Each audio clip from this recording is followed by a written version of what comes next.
नमस्कार दोस्तों, मेरा नाम ब्रजेश शर्मा है और आप देख रहे हैं ब्रजेश शर्मा 24। दोस्तों, चारों तरफ इस वक्त एक ही चीज का माहौल बना हुआ है, जुमे की नमाज और होली का त्योहार कैसे मनाया जाएगा। बहुत सारे लोग हैं, नेता मंत्री, बहुत सारे लोग ऐसे हैं जो कि इस पर अपनी राजनीतिक रोटियां सेक रहे हैं, लोगों को बरगलाने की कोशिश कर रहे हैं। कोई हिंदू की पीठ थपथपा रहा है कि नहीं तुमको पीछे नहीं हटना है, कोई मुस्लिम की पीठ थपथपा रहा है कि नहीं तुमको पीछे नहीं हटना है। लेकिन करना क्या है ये हम लोगों को खुद डिसाइड करना है। कोई हमको कितना भी बहलाने फुसलाने की कोशिश करे, लेकिन हमको सिर्फ अपनी समझदारी से, अपनी सूझबूझ से काम लेना है। हालांकि प्रशासन अपनी काम कर रहा है, प्रशासन की जो जिम्मेदारी बनती है, प्रशासन अपनी जिम्मेदारी निभा रहा है। प्रशासन की जो जिम्मेदारी है उसने मुस्लिम कम्युनिटी से जो कुछ खास इमाम वगैरह थे या जो मौलवी थे तो उन लोगों को बुलाया, कुछ हिंदू पक्ष के भी बहुत सारे लोगों को बुलाया और ये मीटिंग आप देख रहे हैं, यहाँ सब लोगों को बिठा के और उन लोगों से आपस में सामंजस्य बिठाने की बात कही कि किसी भी तरह ये होली का जो त्योहार है और जुमे की नमाज है, दोनों बहुत अच्छे तरीके से संपन्न होना चाहिए। इसके लिए आप दोनों अपनी अपनी सहमति दीजिए कि आप क्या चाहते हैं और आप क्या चाहते हैं। तो देखिए, ये प्रशासन का काम था। प्रशासन ने बहुत ही शानदार ये काम किया है कि दोनों पक्ष को बिठा लिए और इसका जो है शांतिपूर्ण तरीके से दोनों की सहमति से इसका फैसला लिया। तो ये काबिले तारीफ है। और मैं एक चीज और बोलना चाहूंगा, मुस्लिम भाइयों की मैं यहाँ एक तारीफ करना चाहूंगा कि मुस्लिम भाइयों ने आगे आकर ये कहा कि भाई ठीक है, आपका होली का त्योहार है, आप सुबह से अपना होली का त्योहार मनाइए। हम हर बार देखते हैं, हर साल हम देखते हैं कि आपका होली का त्योहार जो है वो जुलूस जो आपका निकलता है वो आपका 1-1:30 बजे तक खत्म हो जाता है। हालांकि हमारी नमाज का टाइम भी वही है 1-1:30 बजे का, लेकिन जुमे की नमाज का कुछ ऐसा रूल्स है, कुछ ऐसा नियम है कि अगर कोई स्थिति सिचुएशन ऐसी बनती है कि कोई माहौल अगर ऐसा बन जाता है कि इमरजेंसी में अगर थोड़ा बहुत आगे पीछे करना पड़े तो जुमे की नमाज थोड़ी बहुत आगे पीछे हो सकती है। कि अगर हम चाहें तो हमारी जुमे की नमाज 1 बजे से 2 बजे, 2:30 बजे, 3 बजे तक भी हो सकती है। तो ये मुस्लिम भाइयों ने बहुत अच्छा काम जो है ये किया है, जो कि आज नहीं आगे भी हमेशा इस चीज को देखा जाएगा कि जब भी ऐसी कोई स्थिति बनी थी तो मुस्लिम भाइयों ने इस चीज में पहल की थी और उनकी सबसे बड़ी भूमिका रही है। तो उन्होंने इस पूरे कार्यक्रम को एक ऐसा सुगम रास्ता दिखा दिया कि दोनों काम आसानी से हो जाएंगे। उन्होंने कहा है कि भाई आप लोग 1-1:30 बजे तक, जैसे आपके होली का जुलूस निकलता है, आप आराम से अपना जुलूस निकालिए। 1-1:30 बजे के बाद 2 बजे तक भी आप जो है निकालिए। 2 बजे के बाद 2:30 बजे जो है हम अपनी नमाज पढ़ लेंगे। तो उन लोगों ने जो कहा है ये जो है एक बहुत ही सराहनीय काम है। अब हिंदू पक्ष से भी जो है इस चीज के लिए एक मैं निवेदन करना चाहूंगा कि देखिए, मुस्लिम भाइयों का जो काम था उन्होंने अपना फर्ज अदा कर दिया। उन्होंने जो हमारी गंगा जमनी तहजीब है उसकी एक मिसाल कायम कर दी है यहाँ। लेकिन अब हम लोगों का फर्ज बनता है, हम समस्त हिंदू भाइयों का फर्ज बनता है कि हम अपना जब तक जुलूस निकलता है तब तक आपको जैसे होली मनाना है आप मना लीजिए। लेकिन होली मनाने के बाद जब बात आती है मुस्लिम समाज की नमाज अदा करने की, तो उस टाइम आप लोगों को विशेष ध्यान करना है कि भूल कर भी आपको कोशिश करना। देखिए, वो लोग अगर कहते हैं कि हमारे धर्म में यानी इस्लाम में रंग गुलाल की होली खेलना या नमाज के टाइम रंग गुलाल लगा के जाना ये जो है नहीं होता है, तो हम लोगों को इस चीज का ध्यान रखना है। भाई उन लोगों ने जब हमारा ध्यान रखा है तो हमारा भी फर्ज बनता है कि हम उनका ध्यान रखें। तभी गंगा जमनी तहजीब जो है वो सही तरीके से मान्य होती है कि हाँ वास्तव में दोनों तरफ से जो तहजीब हमारी गंगा जमनी तहजीब है उसको निभाया जा रहा है, उसका फर्ज अदा किया जा रहा है दोनों तरफ से। तो हम लोगों को इस चीज का विशेष ध्यान करना है। तो उन लोगों की जब नमाज का टाइम होता है और वो नमाज पढ़ने जब जाते हैं तो भूल से भी कोई उनको रंग गुलाल ना लगा। क्यों कि प्रशासन ने भी ऐसा कहा है कि अगर जानबूझकर कोई किसी पर रंग गुलाल डालता है तो ये गलत है। देखो, जिसकी इच्छा नहीं है उसको आप मत लगाइए रंग गुलाल, चाहे वो हिंदू हो चाहे मुस्लिम हो। इस चीज का आपको ध्यान रखना है। अगर आपका कोई हिंदू भाई भी है और उसको रंग गुलाल से परहेज है तो आप उसको बिल्कुल मत लगाएं। इस चीज का आप लोगों को ध्यान रखना है। और मुस्लिम भाइयों से भी ये रिक्वेस्ट है मेरी कि जिस टाइम रंग गुलाल का माहौल जिस टाइम चल रहा है तो आप भी थोड़ा सा उससे किनारा करे रहिए ताकि आप पर रंग गुलाल ना पड़े। तो ये दोनों लोगों को सोचना है। देखिए, दोनों तरफ से कुछ आप बचिए, कुछ हम आपको बचाते हैं। तो बस कुछ हम बचते हैं, कुछ आप हमको बचाइए। तो ये दोनों तरफ से जब जो है सही तरीके से एक समन्वय बना रहेगा तो निश्चित है कि ना पुलिस की जरूरत पड़ेगी, ना कानून की जरूरत पड़ेगी और ना प्रशासन की जरूरत पड़ेगी, और ये एक मिसाल कायम हो जाएगी। ये एक बहुत बड़ी मिसाल कायम होगी। अब मैं आपको कुछ ऐसे वीडियो फुटेज दिखाने वाला हूँ कि जो शायद है कि इतिहास में बार बार दोहराए जाए। ये एक ऐसे वीडियो हैं कि जिन्होंने जो है सबसे पहल किए थे। वो ऐसी जब स्थितियां बनती हैं तो आगे कुछ लोग आना भी चाहते हैं, लेकिन वो सोचते हैं कि पहल कौन करे, तो कि जो सबसे पहले आगे आता है कहीं ऐसा ना हो कि हम समाज हमारा बहिष्कार करने लग जाए। बहुत सारी ऐसी चीजें आती हैं, लेकिन कुछ ऐसे भी लोग होते हैं कि जिन्हें इस चीज की परवाह नहीं होती। वो सिर्फ ये देखते हैं कि हमारा धर्म क्या है, हमारा वतन हिंदुस्तान है और हम हिंदुस्तानी हैं, भले हम किसी भी कौम के हों, लेकिन आखिर को हम एक हिंदुस्तानी है। और एक हिंदुस्तानी होने के नाते हिंदू हो या मुस्लिम हो, सिख हो या ईसाई हो, सबसे हमारा भाईचारा है और यही जो है हमारे भारत की महानता है। तो देखिए एक छोटा सा वीडियो मैं आपको दिखा रहा हूँ। पहले इसको अनु चौधरी ने यही बात बोली कि जिनको आपत्ति है रंग से वो घरों से बाहर निकले।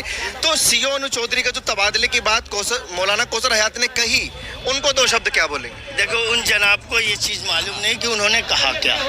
सबसे बड़ी बात तो जनाब को इस बातों पे ध्यान देना चाहिए। उन्होंने सिर्फ एक बात के इस पॉइंट को तो आपने देखा नहीं कि जिनको रंगों से तकलीफ है, जिनको रंगों से तकलीफ है वो घर के अंदर है। वाकई सही बात है। हमारे में से 4 लोग हैं, 4 हिंदू भाई भी ऐसे हैं, उनको रंगों से तकलीफ होता है, वो रंग खेलने नहीं आते। लोग जबरदस्ती लगाते हैं तो लड़ाई झगड़ा भी हो जाती है। लेकिन जब झगड़ा होता है तो फिर भी तो एक साथ होते हो, फिर भी तो एक साथ होते हो। तो रंगों से तकलीफ है तो वाकई आप घरों में रहो। बिल्कुल, जैसे ये रंग लगा है, मैं एक सवाल पूछना चाहूंगा, आपकी मुसलमानी पे थोड़ा सा भी इफेक्ट पड़ा? कोई नहीं, हम जो मुसलमान पहले तो वैसे आज भी है, वैसे तब भी रहेंगे। रोजा खंडित हुआ? कुछ नहीं, हमारा कुछ नहीं बिगड़ने वाला इस रंगों से। हम जिस तरीके से अभी पाक साफ हैं वैसे ही हम पाक साफ भी है। इस हालत में बहुत बढ़िया चीज, हालत में बहुत ज्यादा होगा तो इस रंग को ऐसे झटकार करके वजू बना के हम नमाज भी पढ़ के आ सकते हैं। हमें कोई दिक्कत नहीं, कोई परहेज नहीं करते हैं। क्या नाम है? मेरा नाम कमरुल हसन। यहाँ पर जो नमाज का समय बदला गया है, आप लोग क्या सोचते हैं? नहीं, हमारे हिसाब से बिल्कुल सही बदला गया टाइम, क्योंकि होली का टाइम है। होली की वजह से टाइम बदला गया, तो 2:30 बजे का टाइम सही है बिल्कुल। इससे पहले कभी नहीं बदला गया? नहीं, इससे पहले कभी नहीं, इससे पहले कभी ऐसा पड़ा ही नहीं कि होली और ईद करीब करीब, ये जुमा करीब पड़े, तो ऐसा कभी पड़ा नहीं। इसलिए पड़ा, इसलिए टाइम बदला गया। लोगों को कोई सही डिसीजन समझ, बिल्कुल सही डिसीजन है। शुक्रवार को जुमे की नमाज शाही जामा संभल में 2:30 बजे अदा की जाएगी। इसका हम ऐलान करते हैं बाकायदा। अब किसी तरह के शक और शुबा की कोई गुंजाइश नहीं रही। हमने ये फैसला शहर की, संभल की शहर की अमन, सुकून, सौहार्द और भाईचारे को देखते हुए लिया है, ताकि हमारे हिंदू भाइयों की होली भी हो जाए और हमारी नमाज भी हो जाए। हम होली का सम्मान करते हैं और मैं अपने हिंदू भाइयों से भी कहूँगा कि वो भी हमारे रमजान का और हमारे जुमे के नमाजियों का सम्मान करें। जो साहब के नाम की मैं बधाई देता हूँ, बधाई के पात्र हैं और उनके नाम की ताली बजाता हूँ।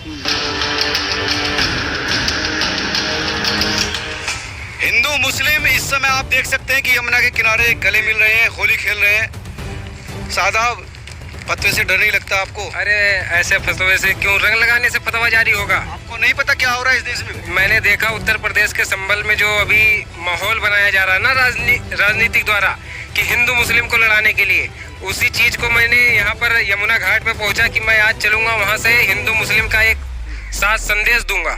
क्योंकि जिस प्रकार से उत्तर प्रदेश के अंदर देख रहा हूँ कि सांप्रदायिक हिंसा फैलाने की बातें की जा रही है, नाप शराब तरीके से बयान दिए जा रहे हैं, नेताओं को हिंदू मुस्लिम लड़ाने के अलावा कोई मुद्दा नहीं बचा हुआ है कि जिसको रंग से परहेज है वो अपने घरों में रहे।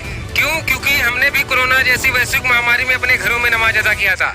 जुम्मे की नमाज साल में 52 बार आता है और हिंदू भाइयों का पर्व होली साल में 1 बार आता है, तो क्यों न मनाने दिया जाए? अगर आपसी भाईचारा निभाना है तो ऐसे निभाओ, आप अपने घरों में नमाज पढ़ो। क्योंकि अगर देखिए, रंगों से किसी को तकलीफ नहीं होनी चाहिए, लेकिन कुछ लोग नफरत की भावना फैलाने के लिए ऐसा अनाप शनाप तरीके से एजेंडा बनाया जा रहा है, मुद्दा बनाया जा रहा है।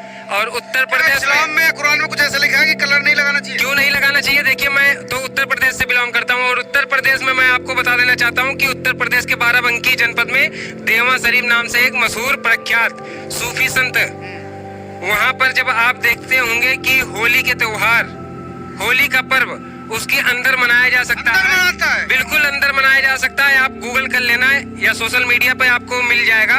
वहां पर हिंदू फागुन के महीने में हिंदू भाइयों का पर्व होली मनाया जाता है। तो अगर फतवा जारी करना है तो पहले शाहरुख खान, सलमान खान, उर्फी जावेद के ऊपर करना, फिर यूपी के साथ आपके ऊपर करना। क्योंकि ये जो मुल्ले मौलवी है, जो अभी एक बाबा योगी आदित्यनाथ जी ने, महाराज जी ने एक निक नेम दिया कटमुल्ला। कटमुल्ला का क्या मतलब हुआ? इसमें आरोप लग रहा है कि हम गलत कह दिया। कटमुल्ला का जो अर्थ है, मीनिंग है नॉन एजुकेटेड। अच्छा, इंग्लिश में उसे नॉन एजुकेटेड, अशिक्षित। तो अगर योगी आदित्यनाथ जी ने अनपढ़ बोला, कटमुल्ला बोला, तो क्या गलत बोल दिया भाई? उसको अलग गलत वे में देखोगे तो वो लोगों को खराब लग रहा है। मेरे ऊपर तो फतवा जारी नहीं हो सकता क्योंकि मैं पढ़ा लिखा शिक्षित हूँ। Education is the most powerful weapon which can use to change this world. पहले तो क्या होता था कि 500 रुपए देकर पत्थरबाजी करवाते थे। अच्छा, चाहे वो जम्मू कश्मीर हो, कोलकाता हो। कोलकाता में अभी आपने देखा, अभी दिल्ली में हिंसा हुई थी शाहीन बाग प्रोटेस्ट के लिए सीए में, उसमें देखा पत्थरबाजी किया, एक बंदे ने पिस्टल तान दी शाहरुख पठान के नाम से, आज जेल के सलाखों के पीछे है। तो इन लोगों को बढ़ावा दिया जा रहा है, उनकी करियर चौपट हो गया। तो ऐसे लोगों को सावधान रहना। जो पढ़ा लिखा शिक्षित, ये हमारे मुस्लिम भाई हैं, ये भी तो मुस्लिम है, पढ़े लिखे शिक्षित है। अगर इन्हें कोई पैसा देगा, जाओ तुम पत्थरबाजी करो, कोई करने जाएगा? ये तुरंत एक बार में ही रिजेक्ट मार देंगे। मुस्लिम और हिंदू भाई से दोनों से कह देना चाहता हूँ, दोनों त्योहार प्यार से मनेंगे। तो दोस्तों देख लिया वीडियो। इस वीडियो में मुझे सबसे गौरतलब जो बात लगी, देखिए एक भाईचारे की जो बात थी वो तो थी, लेकिन सबसे जबरदस्त जो मुझे बात लगी, जैसा कि भाई ने बोला है कि कुछ जो है ऐसे लोग हैं जो अनपढ़ हैं। बुरा मत मानना, ये शब्द कहने में जरूर थोड़ा बुरा लगता है, लेकिन कोई बुराई की बात नहीं है इसमें, ये एक सच्चाई है। तो कुछ लोग अपनी बुद्धि का इस्तेमाल नहीं करते हैं, राजनीतिक लोग जो है वो इनको भड़काते हैं और ये भड़क भी जाते हैं। जैसे कि उन्होंने कहा है कि 500 रुपए में लोग पत्थरबाजी करने पर उतर जाते हैं। देखिए वो 500 देकर अलग हो गए, आपने पत्थरबाजी की, प्रशासन की नजर में आप आए, पकड़े आप गए, कोर्ट कचहरी के चक्कर आपको काटना पड़े, जेल की यातनाएं आपको भुगतना पड़ी। आपको उलझाने तो कोई भी आ जाएगा पर बचाने आपको कोई नहीं आएगा। ये आपको खुद सोचना है। बहुत सारे लोगों के साथ ऐसा हुआ भी है। अब देखिए मैं एक और वीडियो क्लिप आपको दिखाने वाला हूँ जिसमें कि जो भी बड़ी बड़ी मस्जिदों के इमाम हैं, मौलवी हैं, जिन्होंने पूरी जो है अपनी स्वेच्छा से, अपनी इच्छा से उन्होंने ये कहा है कि भाई हम अगर नमाज हमको थोड़ी सी अगर लेट करना पड़ती है तो हम पढ़ लेंगे, कोई दिक्कत नहीं है। नमाज का जो टाइम होता है वो हमारा 12:30-1 बजे शुरू होता है और उसके बाद हम 3 बजे तक कभी भी नमाज पढ़ लेते हैं। तो ये उन्होंने भाईचारे की एक मिसाल कायम की है कि उन्होंने अपनी नमाज को थोड़ा सा डिले कर दिया, थोड़ा सा लेट कर लिया कि हम नमाज थोड़ा सा बाद में, आप हिंदू भाई अपना त्योहार मना लीजिए, पर बाद में जब हमारे नमाज पढ़ने का टाइम आता है तो आप हमारे नमाज में खलल मत डालिए। तो देखिए उनका कहना वाजिब है, जो उन्होंने कहा वो भाईचारे के नाते उन्होंने कहा है, वो हमारा भी फर्ज बनता है कि हम इस भाईचारे को कायम रखें। और इससे भी बड़ी बात, एक और मैं आपको एक वीडियो फुटेज दिखा रहा हूँ जो कि देखने में अलग ही लग रहा है। सब इसे आप देखेंगे तो अपने आप में आपको लगेगा कि वास्तव में सच में हमारा हिंदुस्तान ऐसा ही हुआ करता था कभी, लेकिन इन राजनीतिक पार्टियों ने लोगों को बरगला के किसी को कुछ उलझाया, किसी को कुछ उलझाया और पूरा माहौल बिगाड़ के रख दिया। लेकिन ये हम लोगों को खुद समझना है कि हमारे लिए क्या सही है, क्या गलत है। देखिए ये बड़े बड़े गद्दियों पर जो लोग बैठे हैं वो उलझा तो देते हैं लेकिन सुलझाने कोई नहीं आता। तो ये चीज हम लोगों को खुद सोचना है। हमारे गली मोहल्ले में कौन रह रहा है, हमारे पड़ोस में कौन रह रहा है, रोज हमारा किससे काम पड़ता है, रोज हमारे काम कौन आता है। तो ये सारी चीजें हम लोगों को खुद समझना है कि क्या सही है और क्या गलत है। अब आप देखिए कि यहाँ जो है कुछ मुस्लिम महिलाएं हैं जिन्होंने इतनी बड़ी मिसाल कायम की है, जिन्होंने भजन कीर्तन गाए, होली का रंग खेला और बाकायदा उन्होंने कहा कि हमारा रोजा भी है और हम होली भी खेल रहे हैं। बेरंग अगर जिंदगी है तो कोई जिंदगी नहीं है, रंगों के बगैर क्या जिंदगी है, बेरंग जिंदगी कोई जिंदगी नहीं होती। तो ये भी एक बहुत बड़ी बात है। चलिए इसको भी देख लें। इस बीच में ऐसे ही कट्टर सोच वाले मौलानाओं को जवाब दिया गया है मुस्लिम महिलाओं द्वारा। वाराणसी में मुस्लिम महिलाओं ने गंगा जमुनी तहजीब और सांप्रदायिक सौहार्द की मिसाल पेश करते हुए कट्टरपंथी मौलानाओं को करारा जवाब दिया है। वाराणसी में मुस्लिम महिलाओं ने बुर्के में जमकर फूलों की होली खेली। इन मुस्लिम महिलाओं ने मजहबी दीवार गिराकर फूलों की होली खेली। मुस्लिम महिलाओं ने गुलाब की पंखुड़ियां, हरे लाल गुलाब और गुलाब जल का मिश्रण मिलाकर होली में प्रेम का रंग बनाया। मुस्लिम महिलाओं ने पहले तो ढोल की थाप पर जमकर गीत गाए, इसके बाद जमकर गुलाल उड़ाया। होली खेल के हमें आज बहुत अच्छा लगा। हम सब हिंदू मुस्लिम बहनें होली मिलकर गुलाब की पंखुड़ियों से खेल रहे हैं और बहुत ही काफ़ी अच्छा लगा हमें होली खेलकर।